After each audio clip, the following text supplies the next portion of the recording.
Welcome to SkilliZee's podcast, The Learning Curve. SkilliZee is an initiative created by Arna Singh, an educator with a deep-seated passion for enhancing skill development and fostering learning environments that thrive on creativity and progress.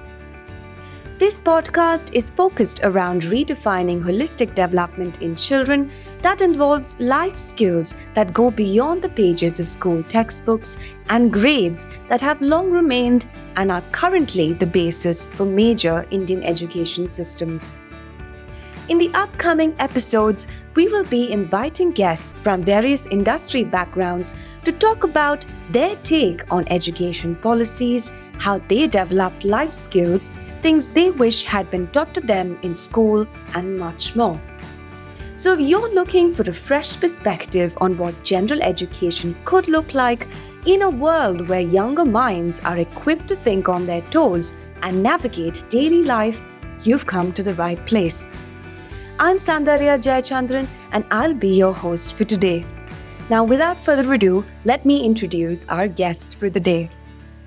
Swarnalatha J is a beauty pageant winner, singer, photographer, campaigner for handicap rights, and holder of an Asia Book of Records.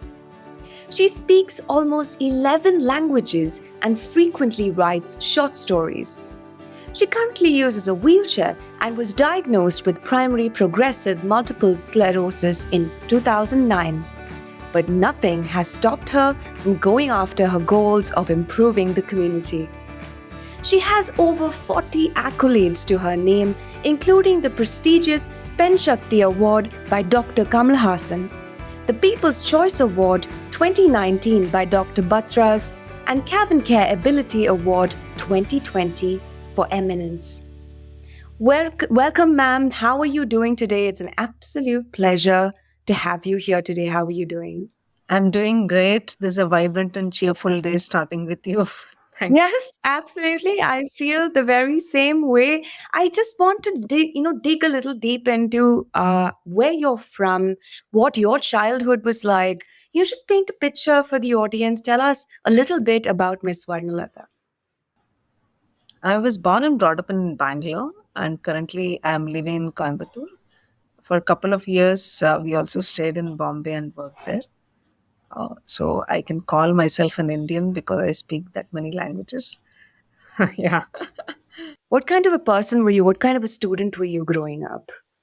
I think till my fifth grade, I was really a dumb student. I would not. Not a lot of people admit that.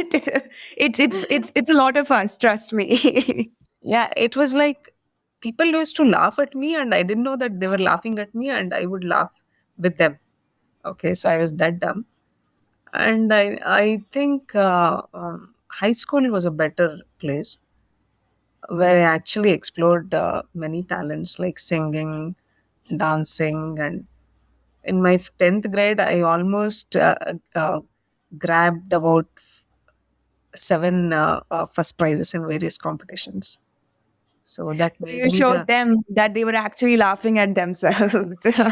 so that made me the most popular girl in school. Lovely. Wonderful. So going from there, growing up to, creating and founding the Swarga Foundation, could you tell us a little bit about your journey with this and what pushed you into creating something like Swarga?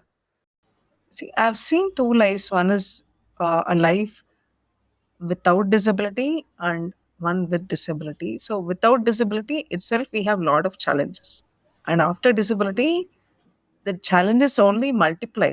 So the problems were in the space of accessibility, infrastructure, rehabilitation, awareness. There was a lot to be done. So every day, my family, especially my husband, and I face challenges because of lack of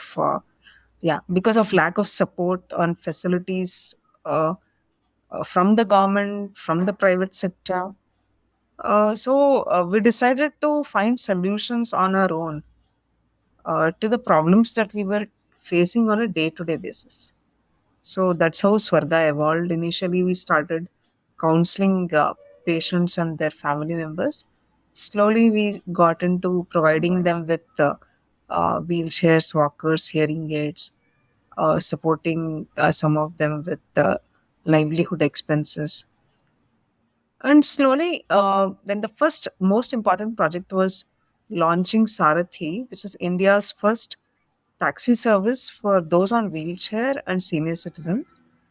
The van comes with a ramp, toilet, sofa cum bed, television, hot water, and various other facilities so that people like us can travel with dignity, comfort, and safety.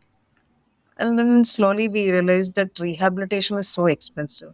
People cannot afford, especially those who have long term disability, right? If their quality of life has to be improved, they have to undergo rehabilitation on a day to day basis. And it's really expensive. So we founded Saukhya Pain Rehab Clinic in 2018. We complete 5 years there.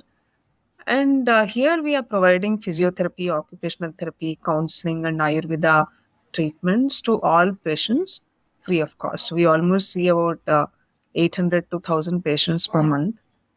And then we also have a project called Lakshya, which is India's first rifle shooting team. Um, we are training 15 persons with disabilities in air rifle shooting and pistol shooting. So after winning at district, state, zonal, and nationals, one of our parachuters is also selected for the World Cup. So that's really huge.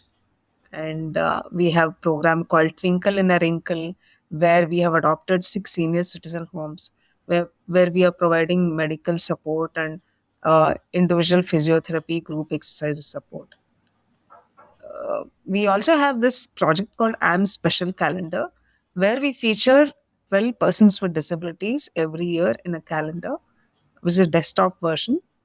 Every year we choose a theme. For example, this year's theme is Beyond Valor, where we featured soldiers and officers from the armed forces who became disabled in the line of duty to commemorate 75th year of India becoming republic. So yeah, like there are a lot of projects that we are working on, and we our main stress is on accessibility. We have made all the police stations in Coimbatore, police commissioner's office, 10 government schools, a railway station, accessible to all kinds of disabilities, so that everybody deserves a quality life where they have access to education, employment, and a good social life. Absolutely. Absolutely. I think bringing dignity to everything that we do is the least that we could do in the short life that we have. But you mentioned something that really struck out for me, which was that you said you had a life before and you had a life after. Now, I feel like self identity may have played a huge part in these transitions. It's a huge aspect in defining someone's self worth, and that is something that will keep evolving over the years. That is self identity. Now, how we define that may just be the crux of building self confidence to tide not just through work, but more importantly, our life as a whole. So, in a world where the internet is constantly telling us how we should be and how we should look and who we should be, how does one develop a healthy sense of self identity at a young age? If you ask anybody that what do you want to become, everybody's answer would be I want to become a doctor, engineer, artist, and whatnot. I think we as a community are not teaching our children that before becoming all these, we have to become good human beings. We have to become strong and confident human beings. We have to have a mind and body which is fit. We have to become empathetic so that when we grow up or in the process of growing up, we have the ability to make a difference in many people's life. I think this is where we are lacking, and everybody has to decide at a young age what they want to become.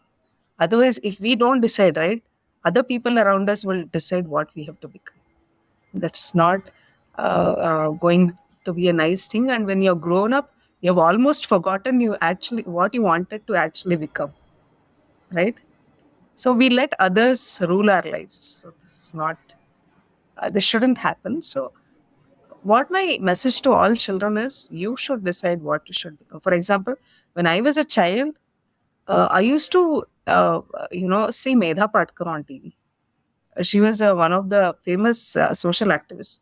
And I used to think I should become her, like her one day, and I should make difference in people's lives. And everybody becomes exactly what they think they want to become in the end, and they give excuses that destiny and whatnot. But I think this is the truth. So you're saying that a lot of people already have, they already know exactly what they want to become from a very young age. It may be in shades and not always so palpably, but maybe in shades. That's a very interesting way to look at it. But you've helped redefine the outlines of physical challenges. What would you say has been the main driving factor of your journey? Because I feel like, when I probably, I have some of these small things that I can't, that stop me from doing what I want to do. For example, I fall down, I feel sick. It's like it's definitely something that holds me back, and my whole mental and my physical body is just, it's on a level where I don't feel capable of doing something. But with something that's more permanent, how did you push through all that? What was the mindset like? What was the driving factor like to create what you did? It's hard to look beyond your own problems when they're so big. I always felt hope is one thing which keeps the world going. I mean, in my words, uh, I'm hopelessly hopeful all the time. So no matter what happens, I feel okay. I think I feel that things will get better in the end. That maybe today I'm not walking, someday I'll walk, but till then I have to keep things going. See, there are many different roles I'm playing currently. For example, as a mother, wife, as a social entrepreneur. Each role is a challenge. I know I can never be the best mother like people around me are there. I cannot cook or pack my children's lunch boxes. Neither I mean, I have not done anything. For example, um, I was diagnosed with this disease. First time it was neck down paralysis. That was when my son was 2 years old. And 2 years later, I gave birth to another child, a daughter. Okay. Practically, my daughter has never seen me walk. So I missed out on a lot of things. Okay. There are always these moments when I felt, wish I could have done this with my daughter. Wish I could have taken her to park. Wish I could have spent time with her. Wish I could have attended their PTMs. Right? But there are only wishes. Some of them can never be fulfilled. So, but then, okay, there are things that I can't do, right? But I focused on things that I can still do. Okay, when children come to me with their homeworks or project works, they know theirs will be the best one. So I try to focus my energy there, and I helped ignite interest towards music in them.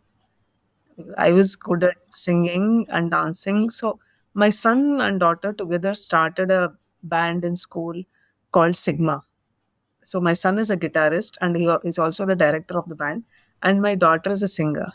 She's the lead singer there. And yeah, so my husband also has played a big role in their upbringing. Most of the times he became the mother and father both while I was hospitalized.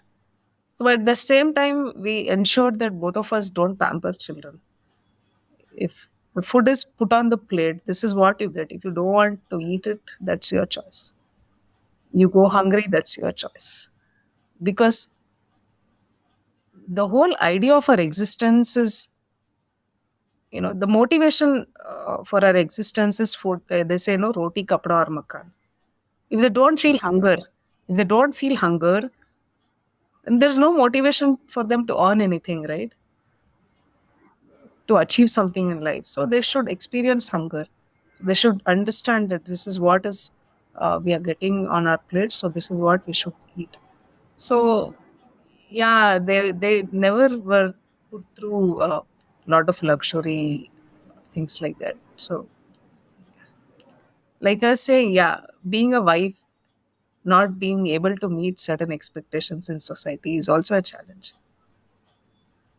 But I see, for example, now my husband and I, um, the thought process were very different.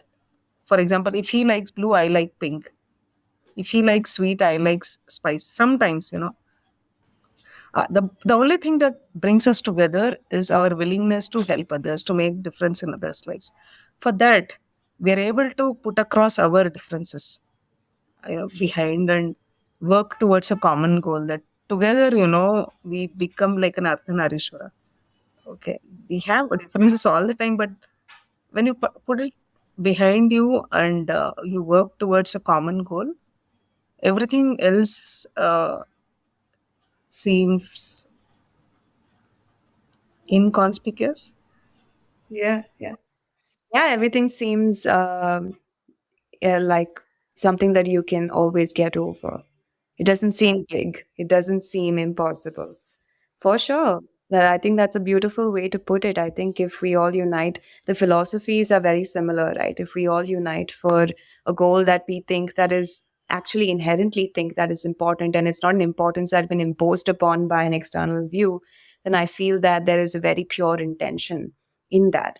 Now, if I talk about, including this kind of disability in children who are just growing up with that, maybe there's something that they're dealing with at a very young age. How do you think, if you could build up a school and the philosophies of a school, what do you think are the most important things that school should be incorporating to create a more inclusive world, not just with disability but with everything? What would you do differently? I think after 10th standard, I've never used Pythagoras theorem, or I have never used the equations in chemistry. Why is H2SO4 called sulfuric acid? I have no use of it anymore, right? I always felt, why don't this teach in school how to face challenges? Why don't they teach how to become strong and confident? So I think if I start a school, the focus will be on these things: how to accept yourselves, how to love yourselves, how to be disciplined and committed, loyal. I think the whole focus should be on that. How would you enforce the importance of these qualities in a school that you created? I think discipline is most important thing. Discipline brings comfort in life. When you get up that day, whether you're positive or negative, whether you're feeling depressed or cheerful, if you have a schedule that, okay, 6 o'clock I have to get up, 7 o'clock I have to eat breakfast, right? So when you are on schedule, right, you always become fast. So I think that is very, very important.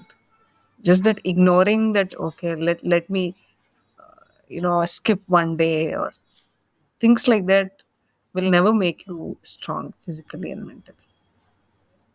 Even now when I'm feeling, see, I have this disease from last 15 years.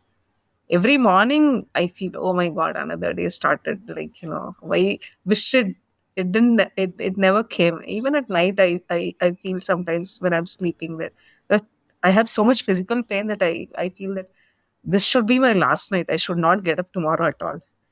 But when I wake up tomorrow, then I feel that, okay, I have another day. I have another choice to make a difference.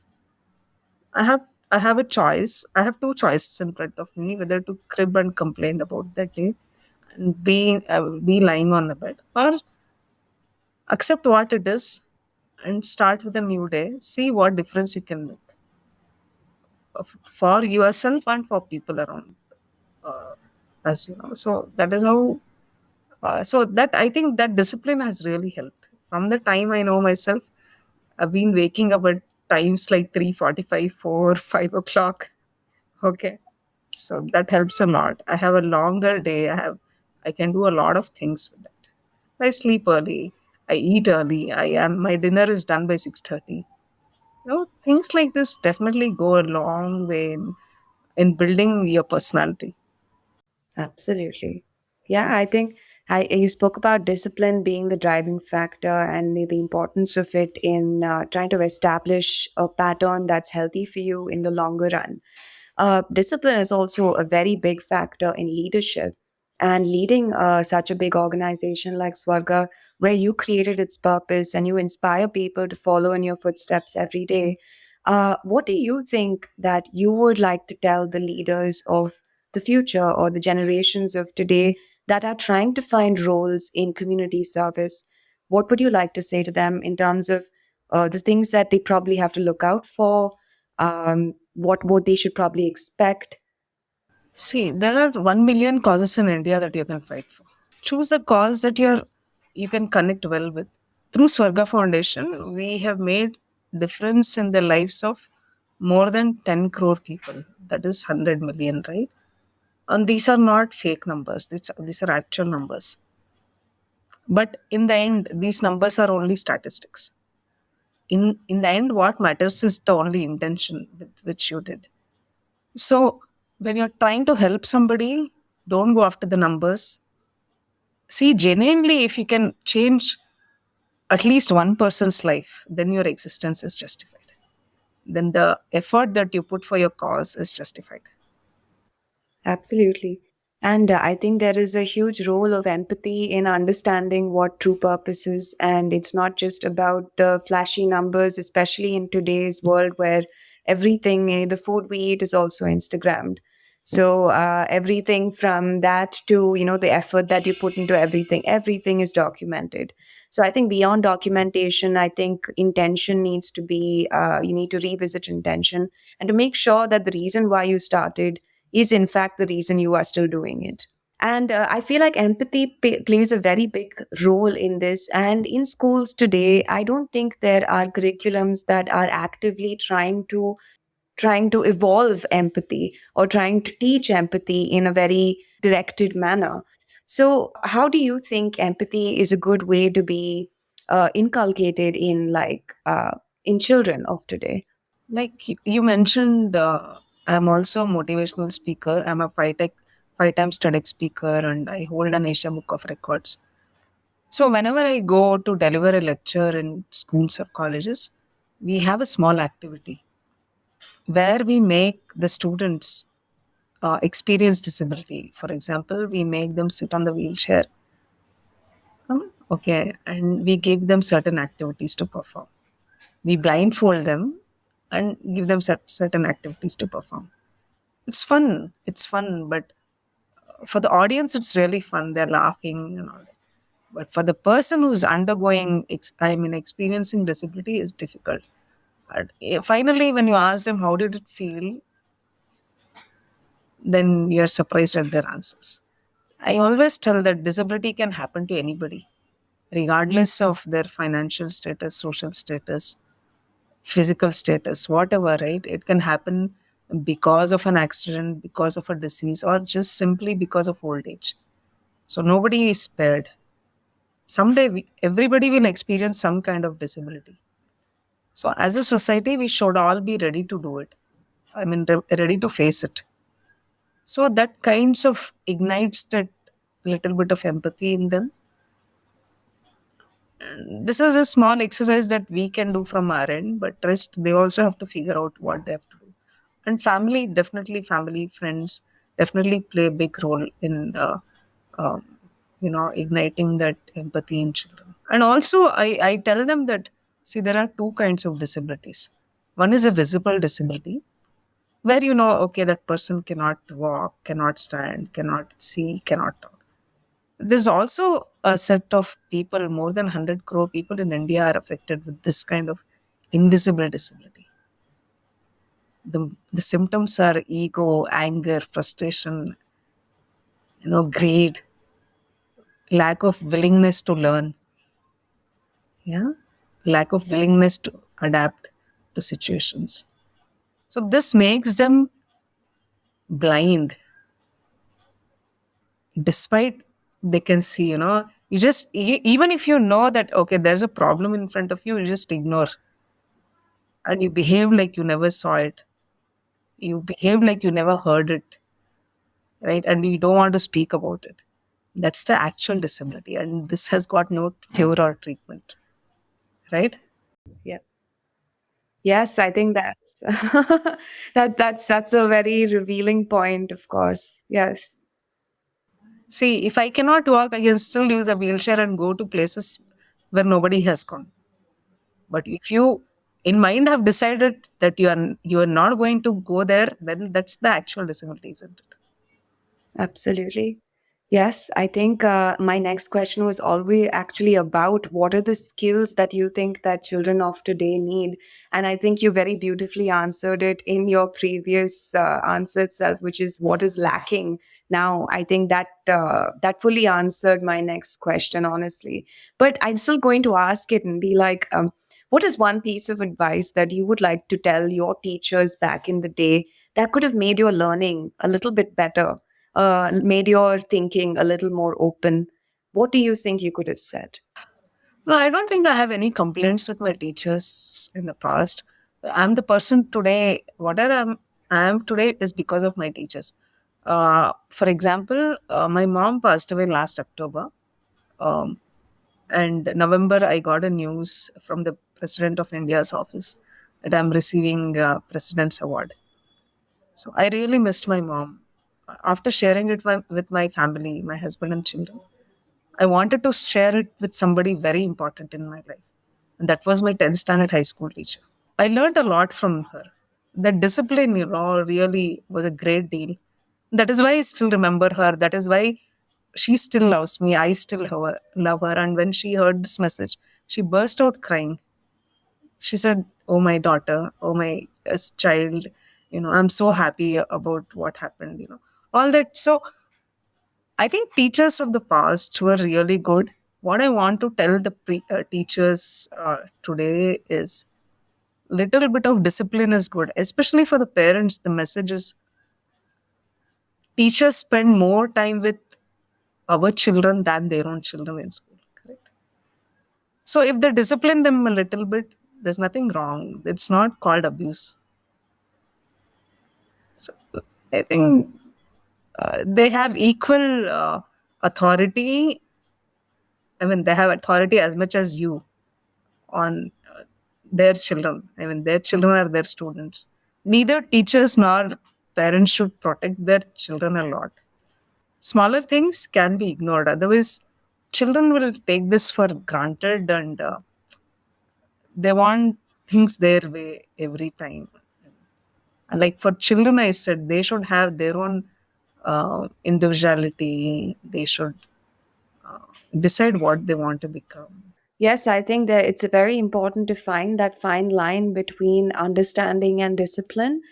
There's a lot to think about when it comes to meta skills and it comes to these kind of real life problem solving skills that I hope that the children of today are learning, and I hope they can pick up so much more from our conversation today. It's been super insightful. Thank you so much, ma'am. And I know for a fact that there's so much learning in this conversation. It was also poetic and so much to read between the lines, truly.